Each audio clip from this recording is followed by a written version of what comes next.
My name is Colin Brady. I've been a volunteer here since 1979. I'm also on the Board of Trustees. I was Treasurer for the Theatre Royal Society for 10 years. I recently retired from the spacecraft industry, and I now can spend more time doing front of house stuff for the theatre. There's been a theatre on this site since 1856, making this year the 160th anniversary. That theatre was rebuilt by C.J. Phipps in 1884 and again rebuilt in 1900, which is the current building as it is now by Frank Matcham. My mother was in local amateur groups, and they used to come along in the late 70s, early 80s to help make the building safe basically and to tidy up and clean up, so I just joined along with them and I've sort of been left ever since. So I just enjoy something else to do for my current job. From the mid-60s to 1972, basically, the theatre was just left. When we had the fire, obviously the building then was badly damaged. Not known for certain, it was firework weekend. There was no electricity in the building, so we can only assume that there were rocket landed in the roof of the stage and burnt the stage roof. And again, it just sort of left open to the elements, so there was pigeons and vandals came in and destroyed the building, basically. So from the fire up until the late 70s, it was basically left in a derelict state. There were pigeons in here, there were people came in and vandalised things, stuff was stolen. But the band of sort of volunteers got permission to come in and sort of protect the building, so make the doors safe and block any windows and things like that. And how did you manage to get the £4 million to rebuild the theatre? It came about by the formation of the Theatre Royal Society, which then campaigned to get the theatre. At that point, the Portsmouth Theatres Limited went into liquidation, and we managed to buy the theatre from them. And the Portsmouth Theatres, the Theatre Royal Trust was then formed.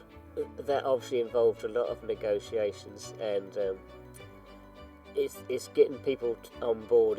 We hopefully, once they see one is there, they then come along and campaign with us. So the university was a big sort of boost on that. The Gods is a very large area, and so to have access to that would be quite a major refurbishment. We would have to have more staff, obviously, to man that, and we think the money would be better spent on redecorating the theatre auditorium. What is your opinion on the thought that theatres in Britain are in decline? I don't think that's quite true. I mean, there are a lot less theatres. Theatres are closing around, but I think in the provinces there's still a need for the theatres. A city of this size can certainly cope with 2 theatres. How do you think that Britain's theatres have addressed the opinion that they are in decline? I think they've addressed it by giving them more variety of show. We have comedians, we have dance, we have even competitions and things like that. So I think as long as we can come up with new ideas, we can attract a newer audience. Do you think that the theatre's contents and shows have adapted to the younger generation of people? Yes, I think so. I mean, I think music is a very good bringer of young people, as well as comedians tend to fill our theatre up. We do have relationships with the various organisations around Portsmouth. We do joint bids for arts funding with the Culture Trust for the Guildhall, Aspects Galleries, and we have a close tie-in with the university where the students can use our facilities. Last week they put Rodrigo on as a show, and so we'd be able to do training for them as well if necessary on our theatre stage. Do you think having these outside partnerships such as the university helps the reputation of the theatre?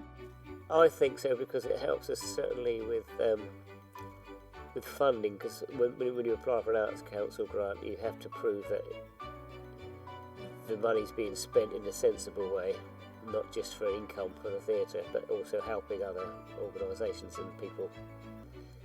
In your opinion, what does the theatre mean to the local area and mainly the general public?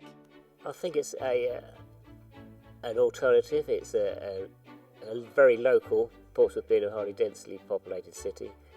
It's in the heart of the city, so I think people are happy to just travel here. There's a lot of people I've spoken to have said they're glad they come back, because we have been dark for 2 years, so they're happy now that we're back here, and give another alternative to entertainment in the Portsmouth area. And finally, what is ahead for the new Theatre Royal's future?